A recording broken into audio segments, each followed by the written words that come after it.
ये video services selection board aspirants के लिए है। एस्पिरेंट्स, अगर आप भी एसएसबी इंटरव्यूज देने जा रहे हैं तो इस वीडियो को अंत तक जरूर देखिएगा। हम देखते हैं टीएस के बैचेस में बैच पूरा का पूरा 100, 200, 150 ने रिपोर्ट किया। कभी कभी 1, कभी 2, कभी 3, कभी 4 कैंडिडेट्स रिकमेंड हो रहे हैं। जो रिकमेंडेड कैंडिडेट्स हैं उनकी तादाद बहुत कम है और जो कॉन्फ्रेंस आउट और स्क्रीन आउट है उनकी तादाद बहुत ज़्यादा है।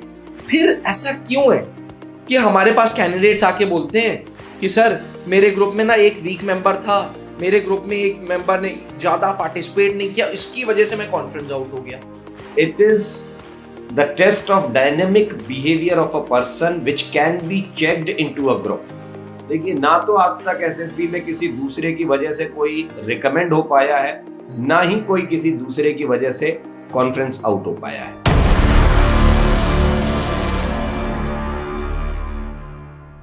सर, अक्सर सर्विसेज सिलेक्शन बोर्ड की जब भी हम बात करते हैं, being a GTO expert and with your experience of over 12 years, rather 15 साल हो गए सर, तो अक्सर आप बोलते हो कि सर्विसेज सिलेक्शन बोर्ड का पास रेट नियर 3.6% है।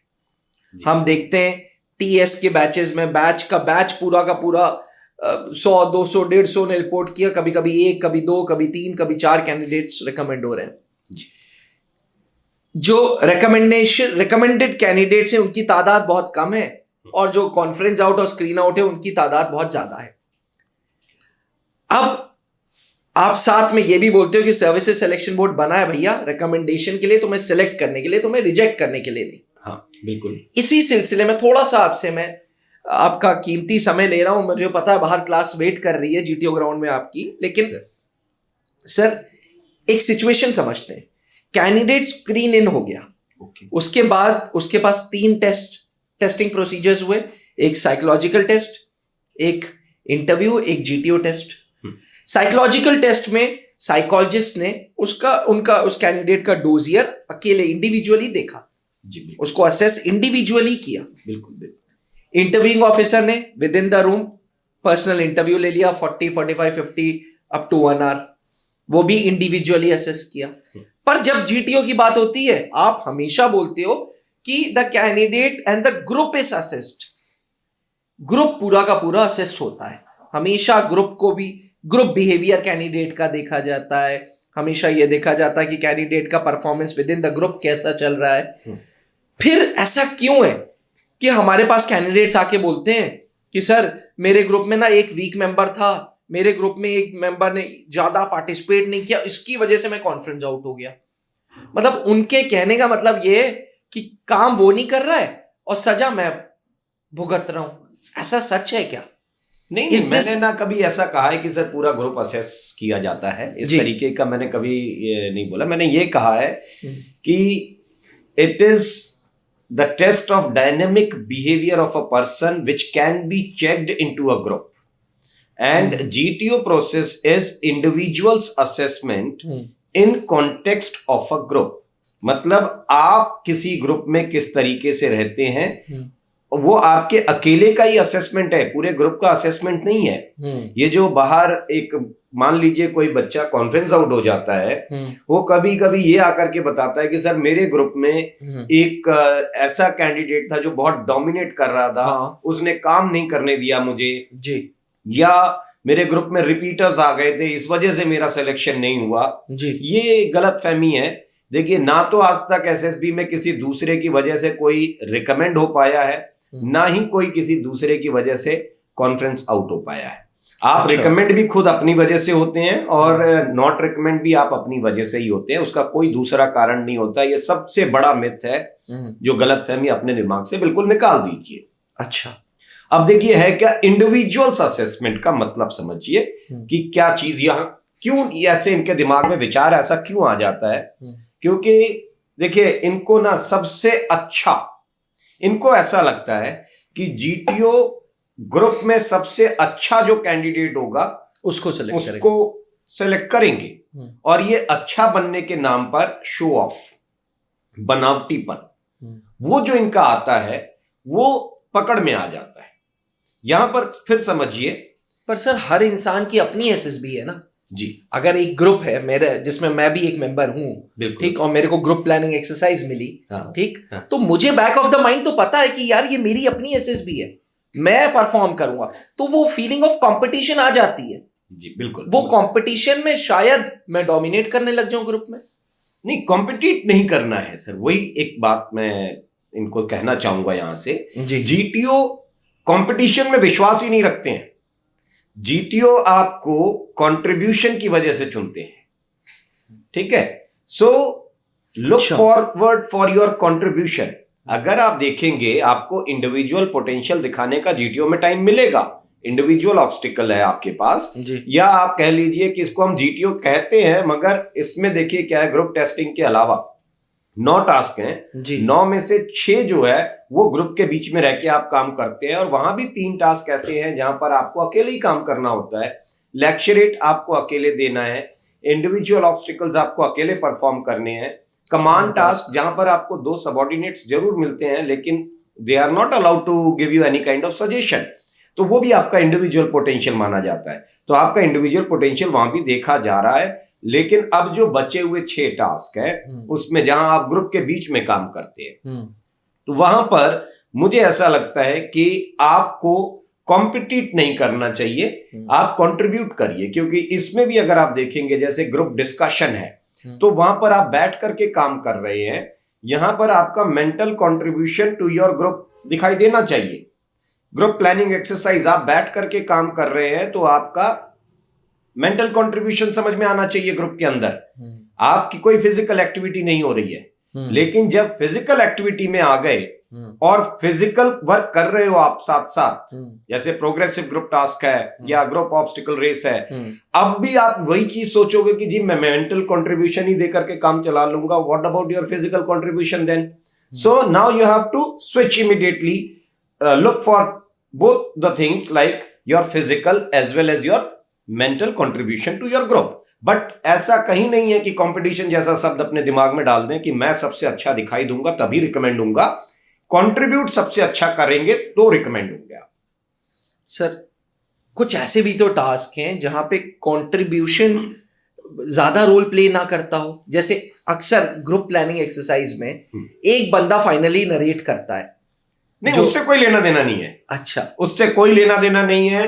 अगर आप इनको ये दिमाग में गलतफहमी अगर है कि मैं खड़ा होकर के लास्ट कंक्लूजन दे दूंगा तो मेरे चांसेस बढ़ जाएंगे, नहीं, उससे चांसेस नहीं बढ़ते हैं। आपने 10 मिनट जो ग्रुप के बीच में बातचीत की है और एक कॉमन सॉल्यूशन पहुंचाने में ग्रुप को कंट्रीब्यूट किया है, वो वैल्यू देगा आपको। तो वहां भी कंट्रीब्यूशन ही मेन रोल प्ले कर रहा है आपके लिए। ये कॉम्पिटिट करने लग जाते हैं। एक सवाल यहाँ पे पूछूंगा। ग्रुप प्लानिंग एक्सरसाइज में समझ गया आपकी बात कि वो कलेक्टिव रिस्पॉन्स चेक किया जा रहा है जी, बट स्ट्रक्चर्स में क्या, प्रोग्रेसिव ग्रुप टास्क में क्या, final group task, half group task, उन सब में क्या? Why not sir? आप अगर देखिए, पहली बात तो अगर हम 10 लोग काम कर रहे हैं जी, मैं सिर्फ खड़े खड़े करके अच्छे अच्छे आइडियाज बोलते जाऊंगा तो मैं फिजिकली भी तो अपने आप को कुछ कंट्रीब्यूशन दे सकता हूँ, ग्रुप में आगे बढ़ करके काम कर सकता हूँ।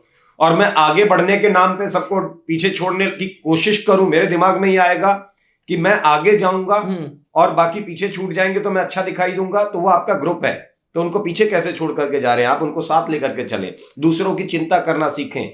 आपको अगर लग रहा है कि आपका आइडिया बहुत अच्छा है मगर मुझसे ज्यादा अच्छा आप इसको एग्जीक्यूट कर सकते हैं, तो फिर मैं आपके ऊपर विश्वास क्यों नहीं दिखा रहा हूं? मुझे दिखाना चाहिए। ये है कंट्रीब्यूशन। ओवरऑल 10 लोगों को मिलकर के बाहर पहुंचना है और 10 लोगों को पहुंचाने में सबसे ज्यादा कंट्रीब्यूशन किसका दिखा वो ज्यादा मायने रखता है, ना कि फर्स्ट कौन आ गया या सेकंड कौन आ गया। ये सब चीजें थोड़ा सा अपने इनको दिमाग से निकाल देनी चाहिए। वो शायद एजुकेशन सिस्टम ऐसा है ना शुरू से कि ज्यादा पढ़ोगे तो रैंक 1 आएगी, उसके बाद रैंक 2, उसके बाद रैंक 3, इसलिए बाय एंड लार्ज सर हमारे बच्चों में अब कॉम्पिटिटिव फीलिंग ज्यादा है और ये एक ग्रुप की बिहेवियर कम है।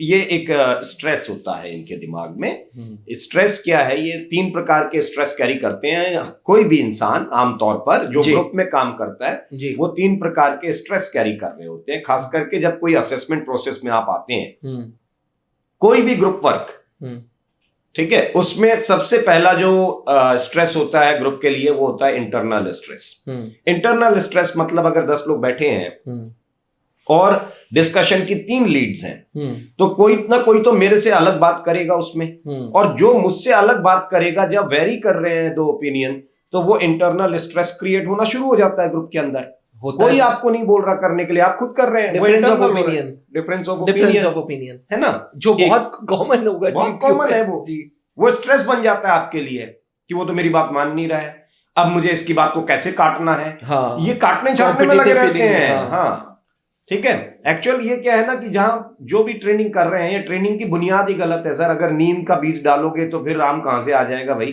ठीक है, तो तुम तो उसी में सीख करके आए हो, तो तुम कंपटीशन करना सीख के आते हो और कंपटीशन करते रहते हो, बाद में रिजल्ट पीछे रह जाता है।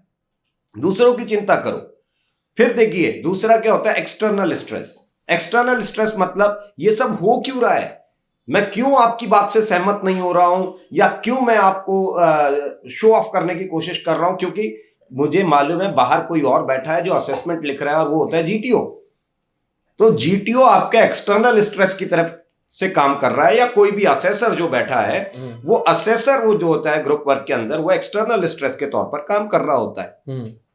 ठीक है, मान लीजिए अभी एक ग्रुप में थोड़ी बहुत खिचड़ी सी पकने लग जाए, कुछ जो फिश मार्केट बोलते हैं लोग। अब इस तरीके की अगर कोई चीज आ जाए और अचानक कोई बाहर से जो असेसर बैठे हैं, जीटीओ है, उन्होंने कहा कि don't make it a fish market, है ना, तो वो एक आवाज जो होगी वो पूरे ग्रुप के अंदर से स्ट्रेस बन गई। अरे यार लग रहा है सब गया, गड़बड़ हो गया, अब तो चांसेस खत्म है, क्या कर दिया। ठीक है, इस तरीके का। या वो किसी को देख रहा हो और वो कुछ बोल रहा हो और वो थोड़ा देखा कि अरे यार ये तो कुछ लिखने लग गया, लो वो भी स्ट्रेस में आ गया, पता नहीं अच्छा लिखा है बुरा लिखा है। Then the GTO works like external stress to this group. और तीसरा जो इनके अंदर एक बहुत बड़ा स्ट्रेस होता है वो होता है इंट्रासाइकिक स्ट्रेस। इंट्रासाइकिक स्ट्रेस क्या होता है सर, कि अगर 10 लोग काम कर रहे हैं तो आपको ये लगता है कि मैं ही सबसे बेहतर, मैं फर्स्ट, मैं सबसे आगे। तो ये जो दिमाग में चल रहा है इसको कहते हैं इंट्रासाइकिक स्ट्रेस। और ये तीनों स्ट्रेस में से कोई भी स्ट्रेस अगर किसी कैंडिडेट के ऊपर हावी हुआ तो वो पकड़ में बड़ी जल्दी आ जाता है और फिर चांसेस आपके गिर जाते हैं। बहुत अच्छे तरीके से आपने हमें एसेंस ऑफ जीटीओ समझाया। मतलब वो कहते हैं ना कि you should work to contribute rather than compete. और अब मुझे समझ आ रहा है कि अक्सर एस्पिरेंट्स कंपटीशन के चक्कर में पड़ जाते हैं और वर्क को कंप्लीट करने के चक्कर में नहीं रहते। बिल्कुल सही बात है सर। और इसकी वजह भी इनको तो बेचारों को पता भी नहीं होता है, मगर जो बहुत सारे लोग एक गलत प्रोसेस में इनको ले जाते हैं, रास्ता ही गलत दिखाया गया है, तो ये मंजिल कहाँ से मिलेगी इनको। ये सही जगह इसीलिए नहीं पहुंच पा रहे कि ये गलत रास्ते पे चल के खुश हो जाते हैं कि किसी ने कह दिया आप बहुत अच्छा कर रहे हैं। और जो आपको चेक कर रहा है पहले देखिए कि वो आपको सही चेक कर पा रहा है या नहीं कर पा रहा है। बहुत बड़ी बात है सर। आज के टाइम पे with the era of social media, हर दूसरा बंदा जो एसएसबी दे के आया है वो कोचिंग प्रोवाइड करने लग गया है, ऑनलाइन ऑफलाइन, और चीजें गड़बड़ कर दे रहे हैं, क्योंकि सर्विसेज सिलेक्शन बोर्ड सर एक ट्रेनिंग प्रोग्राम है। बिल्कुल बिल्कुल सर, बहुत सारे ऐसी चीजें हैं, इनसे थोड़ा सा बचना चाहिए। और ये सब समझदार हैं। अगर सच में ऑफिसर बनने जा रहे हो तो जवाबदारियां बड़ी उठानी है आगे चल करके। और जब जवाबदारियां इतने अच्छे आप पोजीशन के लिए देख रहे हैं अपनी लाइफ में, इतना बढ़िया ट्रांसफॉर्मेशन अपनी लाइफ में देखना चाह रहे हैं, तो फिर गाइडेंस गलत कहां से चला जाएगा आपके पास। ये तो खुद का विवेक भी होना चाहिए आपके पास। True sir, true true true. Thank you sir, thank you so much. आशा करते हैं कि आपको जीटीओ का एसेंस समझ आया हो, आपको समझ आया हो कि ग्रुप टेस्टिंग जो ऑब्स्टिकल्स हैं, जो ग्रुप टेस्टिंग ऑफिसर बैठा है वो ये नहीं चेक कर रहा कि आप कितना अच्छा परफॉर्म कर रहे हो, वो ये देख रहा है कि आप कितना कंट्रीब्यूट कर रहे हो। इसी के साथ इजाजत दीजिए, बने रहिएगा त्रिशूल डिफेंस एकेडमी के साथ। थैंक यू, जय Hind. Thank you so much sir. Please. अब डिफेंस एग्जाम क्रैक करना हुआ और भी आसान, त्रिशूल डिफेंस एकेडमी लेकर आए हैं बिल्कुल ही एडवांस लर्निंग ऐप। तो आज ही ज्वाइन करें और स्टार्ट करें अपनी ऑनलाइन क्लासेस।